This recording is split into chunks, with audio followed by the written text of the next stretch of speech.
Okay, let's unpack this. Welcome back to the deep dive.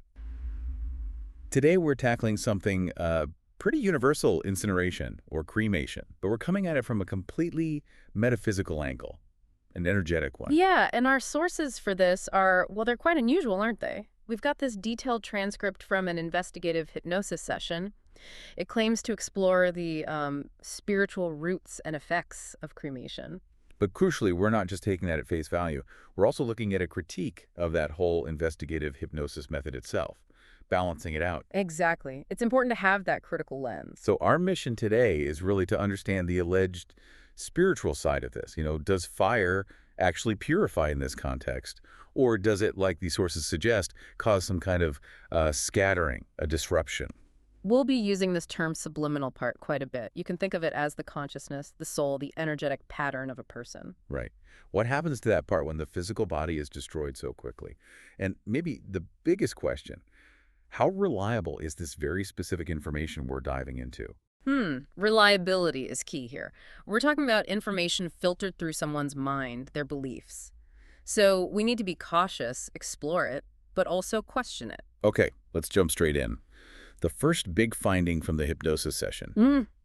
It's pretty startling. It really is. When the subject connected with the process, the immediate feeling wasn't release. It was described as a cry for help. A cry for help from the non-physical self. Yes, accompanied by this profound sense of destruction, a deep shock, not cleansing. Wow, that completely flips the script on the whole fire as purification idea, doesn't it? It does. According to this source, fire is actually perceived as the most intensely destructive element for that energetic blueprint, much more so than, say, natural decay. Why fire specifically? The intensity, the speed, it supposedly causes these immediate fissures, these distortions across the energetic fields of the consciousness. But, couldn't that perception itself be influenced, like, by the subject's own fears or beliefs about fire?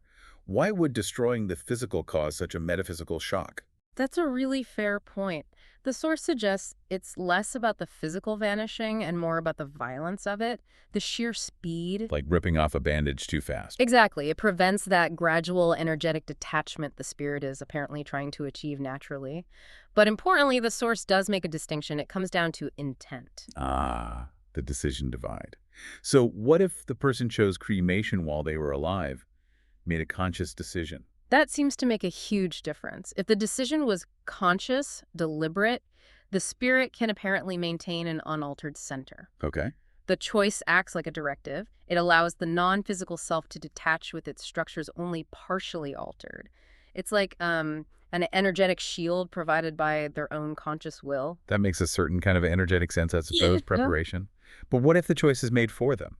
By the family, maybe for practical reasons? Well, the perception there is catastrophic. The description is stark. If the person didn't agree, didn't consent, the subliminal part is seen as scattered, distorted, leading to destruction or at least profound disorganization in proportions described as over 90%. Over 90%, that's incredibly high. It is, and it's a claim we absolutely need to scrutinize later when we look at the method's reliability, but it really emphasizes this idea of personal autonomy, even in death. Right, and just to show you, the listener, how detailed this gets, this session even included a sponsor question. Yes. The question was, how soon after death should cremation happen to avoid this pain or shock? And the answer?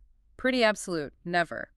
Or at least not until the body has naturally started degrading, when that energetic link has loosened on its own. So any remaining connection when incineration happens causes the maximum shock. That's the claim. It needs to be gradual for a clean detachment, apparently. Okay, let's shift gears a bit from the impact to the supposed origin of this practice, which, according to this session, wasn't some grand spiritual insight. No, not at all. It was perceived as something quite random and, frankly, terrifying. We're talking early humans in a volcano. A volcano? That's right. The perceived source wasn't a ritual, it was an accident. Someone fell into an active volcanic eruption. Oh, wow. And the community who saw it, they didn't just see it as a tragedy, they interpreted it as a required offering, something the volcano spirit demanded. Ah, I can see how that might happen. Humans are good at creating narratives around disasters. Exactly. But the transcript adds another layer. It suggests the disincarnate spirit of the victim actually stuck around. The victim's spirit. Why? Well, immense shock, trauma. The session suggested the spirit lingered, maybe out of suffering, maybe wanting company, or even revenge. And it started subtly influencing the living. Influencing them how? Kind of reinforcing their fear, like whispers on the wind. See, the volcano is angry, it needs more sacrifices. It potentiated, strengthened that initial harmful belief about fire. So, a trauma loop. Fear feeding fear, turning an accident into a ritual. That's quite a story. Okay, so let's connect that ancient history to today. The source talks about two main types of modern cremation: sacred and mechanical. Right, and the difference is all about conscious direction, again. Sacred or ritualistic cremation, like some Hindu practices, is seen as having a specific spiritual purpose. The rituals, the intent, they aim to redirect that energetic blueprint onto a chosen path. Towards a deity, maybe, or another plane. It has a destination built in, spiritually speaking. Precisely. But then there's the other kind, the standard, maybe lower cost, non-ceremonial cremation, the more industrial process. What happens then, according to the source? Without that specific spiritual direction, the subliminal part after the initial shock feels lost. Vulnerable. Lost. Yeah. Its choices are influenced by whatever strong energies or vacuums are nearby. It's left disoriented. The source uses the image of a leaf carried by the wind. Liberation, but without a map or a rudder? Something like that, yes. Yeah. Okay, so now let's talk about modern choices. Why do people choose cremation today? The conscious reasons people give. Right. And often they're very understandable, very human reasons, rooted in our discomfort with, well, the physical aspects of death. Like what? One big one mentioned is disgust. A discomfort with the idea of the body slowly deteriorating, preferring something seen as quick, clean. Okay, I can understand that feeling. Intense attachment, wanting to keep the loved one close physically, Right. which leads directly to keeping ashes at home. Right. And then there are the ecological arguments, aren't there? Becoming part of nature, a tree, scattering ashes somewhere beautiful. Yes, those two. But the source suggests that even these sometimes mask a deeper, perhaps subconscious metaphysical anxiety. Which is? The desire for continuity, a sort of refusal to accept the full transition away from the physical, wanting to persist even as ashes in a garden or part of a tree, because the idea of completely leaving the physical plane feels too final, too frightening. Anchoring themselves physically, even symbolically. Exactly, a desire for physical continuation. Now, this is where the metaphysical claims in the source get even more intense. It introduces this idea of entities, something called the aspirator. Ah, yes. This is where it gets really interesting. Or perhaps disturbing, depending on your view. Go on. The idea is that certain non-physical entities, maybe predatory consciousnesses, have sort of noticed the effects of incineration. Noticed what specifically? The speed, the shock, the resulting disorganization of the subliminal part. They see it as an opportunity. An opportunity for what? To essentially harvest or extract consciousness fragments more easily. It's described as being on the quick. Like an express lane compared to waiting for natural decay. That's the analogy used, yes. They get a boost. It's faster, easier for them to collect these disorganized energetic bits because the destruction is so rapid and total, and opportunistic exploitation of the process. Okay, that's a very dark concept. And this ties into what happens after cremation, particularly with the ashes. Yes, directly. This is maybe one of the most significant findings reported concerning the practice of keeping ashes. Storing them in an urn at home, for example. Exactly. The source claims this acts as a powerful magnet. A magnet. How? Because the living family members pour so much intense emotional energy, grief, attachment onto that physical object, the urn. This energy, combined with the physical remains, supposedly forces the energetic blueprint, the subliminal part, to cling to the physical plane. So it hinders their release. That's the claim. The spirit is trying to move on, but the urn and the focused grief act like this heavy anchor pulling it back. So conversely, scattering the ashes would be... A clear act of liberation, a decisive release, letting go. And if they are kept, what's the long-term consequence suggested? It's suggested it affects the consciousness's next incarnation. How so?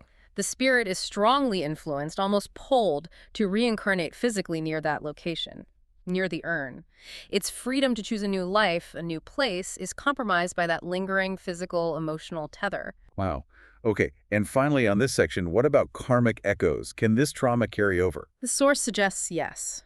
The shock of incineration can be profound enough to leave an energetic imprint carried into the next life. Manifesting how?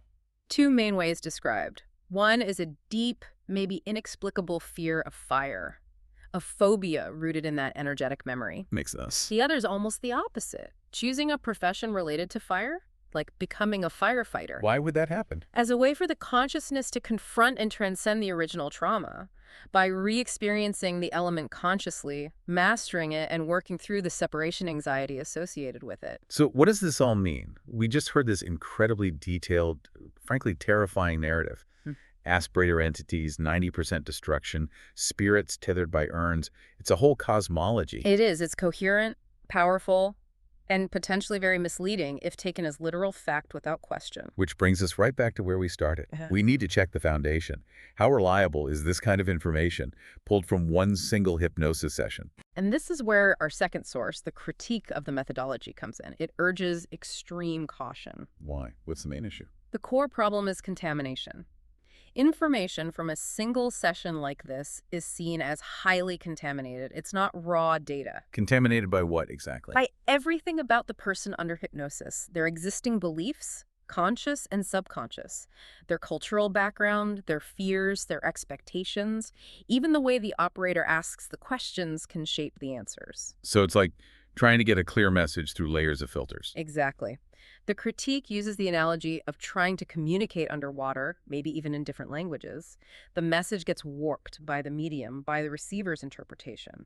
The level of distortion is described as absolutely high. Okay, so that detailed story about the volcano origin, it could just be the subject's subconscious weaving together existing knowledge of, say, ancient myths or sacrifice stories. Precisely. It might feel plausible, but it could just be the mind filling in blanks with familiar narratives. So how do you get reliable metaphysical information, according to this critique, if single sessions are so contaminated? The argument is you need volume and diversity. Thousands of sessions, different subjects, different operators, different cultures, different times. The common threads, the tiny fragments of information that consistently show up again and again, regardless of who is being hypnotized or where. The signal hidden in all the noise. And how much of the information is considered that reliable signal? Statistically, it's suggested to be incredibly small, maybe only 2 or 3%. 2 or 3%? Wow. Everything else is basically considered, well, the source calls it garbage information, personalized noise, specific to that individual's mind and experience. Okay, that really puts claims like 90% destruction into perspective, doesn't it? It's part of that person's perceived narrative, not necessarily a universal constant. Exactly. We should treat it as a very specific, potentially symbolic, personal account, not a physical law of the subtle realms. So then, what's the point of doing these single sessions if the data is mostly, well, garbage in terms of objective fact? The purpose isn't primarily scientific fact-finding in that context. It's therapeutic. It's diagnostic. How so? That detailed narrative, the volcano, the entity, the percentage, it acts as a vehicle. It's the language the client subconscious is using to express their own internal state, their own esoteric problems or traumas. Ah, so it's a map of their inner world, not a map of the cosmos. Precisely. It helps the operator understand what the client is grappling with, using the symbols and stories meaningful to that client's mind. That's a really crucial distinction. We're not getting an instruction manual for the universe here. We're getting one person's interpretation, potentially of trauma or deep belief. And that helps you, the listener, avoid feeling like you have to accept these dramatic claims wholesale. It's more about understanding the claim and thinking critically. Yes. And it reminds us how good the human mind is at weaving together existing cultural ideas, purifying fire, angry spirits, whatever, and projecting them onto experiences that are maybe much harder to grasp directly. We always have to ask, is this reality? Or is this the story my mind needs to tell about reality? #tag outro. Wow, this has been quite the deep dive, hasn't it? Really intense stuff. We've explored this core tension. Cremation is this very common human choice driven by really understandable emotions, discomfort, love, tradition. But according to the narrative source we looked at, it potentially comes with these heavy energetic consequences. especially if it wasn't the person's own conscious decision. Yeah, the warnings are pretty stark. Mm. The speed, the shock, the scattering effect, that magnetic pull if ashes are kept. But the thread that seems to run through it all, maybe the most important takeaway, is the power of conscious intent. That seemed to override many other factors. Exactly. That feels key. The investigation suggests maybe the method itself, burying versus burning, is less critical than whether the choice, whatever it is, supports the consciousness's goal, which is complete conscious release from the physical plane. Detachment. And the source ultimately seemed to land on this idea. If the choice is made consciously, with clear intent towards release, then whatever the method, Everything will be fine. That was the phrase used. the conscious directive seems paramount. It seems the metaphysical realm, at least in this portrayal, really respects individual conscious choice above all. A profound thought, and definitely a provocative one for you to explore this week. Thanks so much for joining us on this deep dive. Yes, thank you. We'll talk soon.